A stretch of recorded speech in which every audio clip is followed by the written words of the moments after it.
G'day, welcome everybody. Thanks for attending. So today we're going to be talking about making SAP Agile, specifically from the back end and the delivery of changes across the landscape. So for those who work in the change space within SAP, you know the problems. There's a lot of demand on increased volume, velocity of change, and also the quality of change. People do want to speed up, but of course we do need to worry about that quality factor. So this is how we like to address our customers. We sort of use the conscious competency model. And what we see... Yeah, talk a little louder. Here we go. I don't know. How are we sounding? Oh, that does sound better. Cool.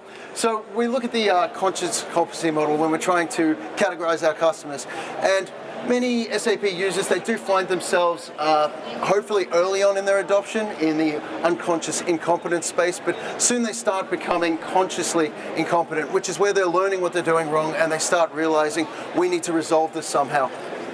We start engaging with people in this corner right here where they're consciously competent. Normally they're using manual processes and systems which require spreadsheets, a lot of emails being thrown around and archiving of emails to get an audit process and an audit trail around the movement of the changes. So where we try to move people is to the unconsciously competent. Okay, and this is where you're working so well and you know the processes, but they're automated and they're happening without you having to think about them. You know you're safe, you know your changes are moving effectively, and you know that the quality of these changes is going to be high because you've got processes enforcing this along the way. The way we do this, and this is how we are sort of pioneering the space and working with a lot of other companies to create a fully automated DevOps tool chain. Rev-Trac sitting in the middle being the orchestration platform for this. You can see some of the companies we're partnered up with.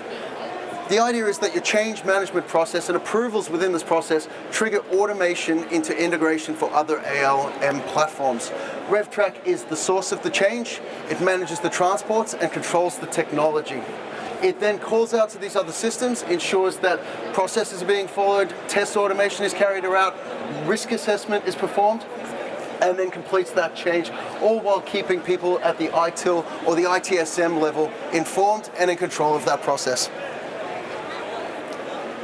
So Gartner has done a survey, and they want to understand what the downward pressure is on IT executives.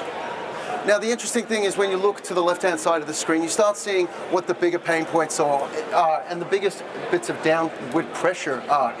In this case, we're seeing speed. Speed has the emphasis. People need to be moving faster. This is a statistic we got from Tech Validate. We survey our customers. They go anonymously through a validation and survey process, and then we get the information. And we know that 90% of our customers are having this issue. They are feeling pressured from management to start moving faster. So something I thought I'd quickly define is the difference between Agile and DevOps.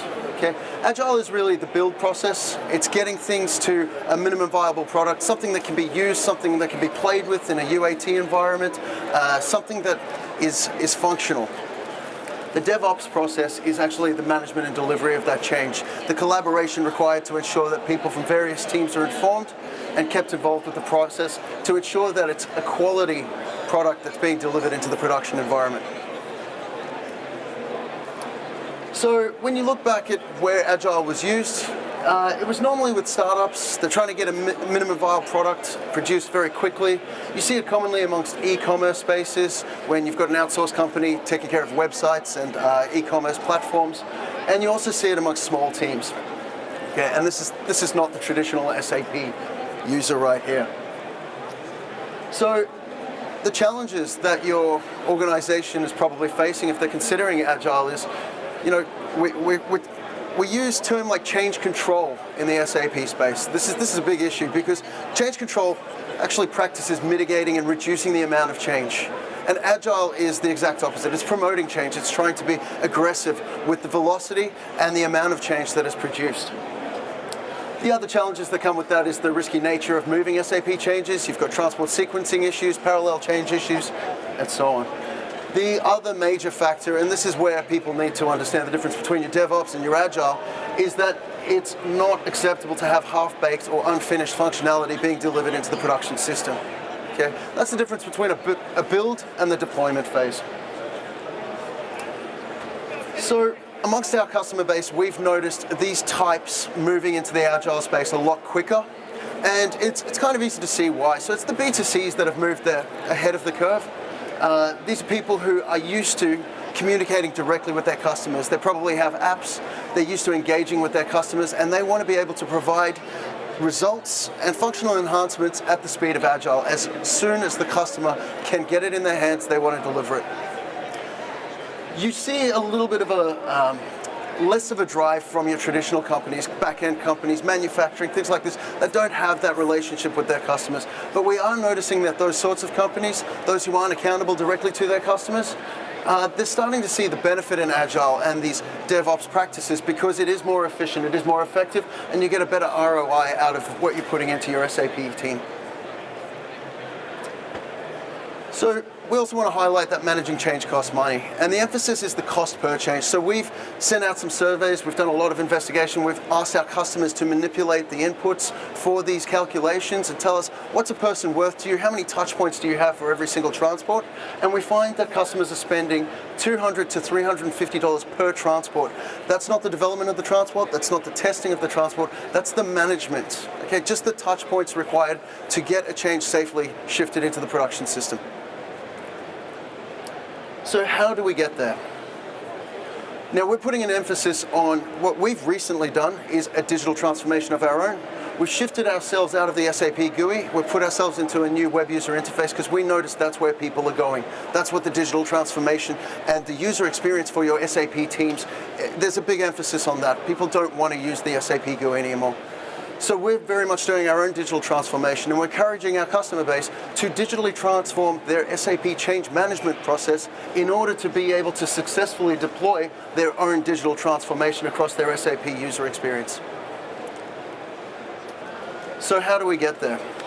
We're learning that parallel development that's impacting common objects across multiple different change requests is essential if you're going to be running Agile.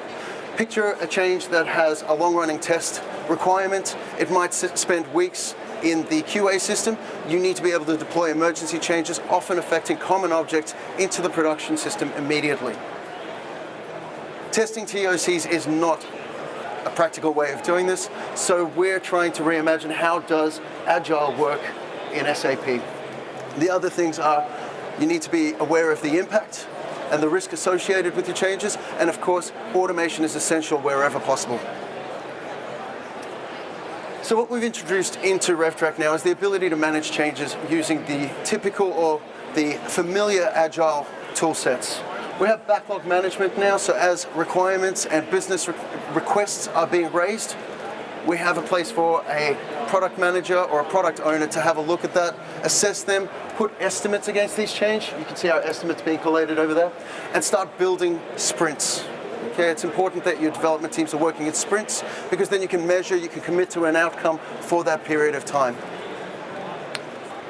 We've also added the Agile Workbench. This is fully configurable and it's fully integrated into your change control process. Drag and dropping from left to right represents a digitally signed, a digital approval. Okay, and it's recorded and audited, built into your change control process. We can also configure it to trigger the migration of transports.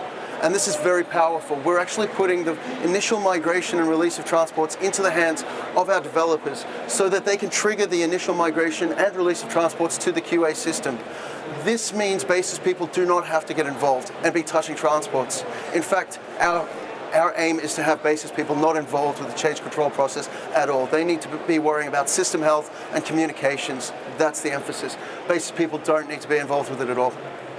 So this puts the emphasis and the onus on the developers achieving that successful migration into QA. If the transports fail, if the syntax or the generation of screens doesn't occur in the target system, it'll come back to the developer. They'll have to reevaluate and work out what it takes to get that transport successfully put into the target system.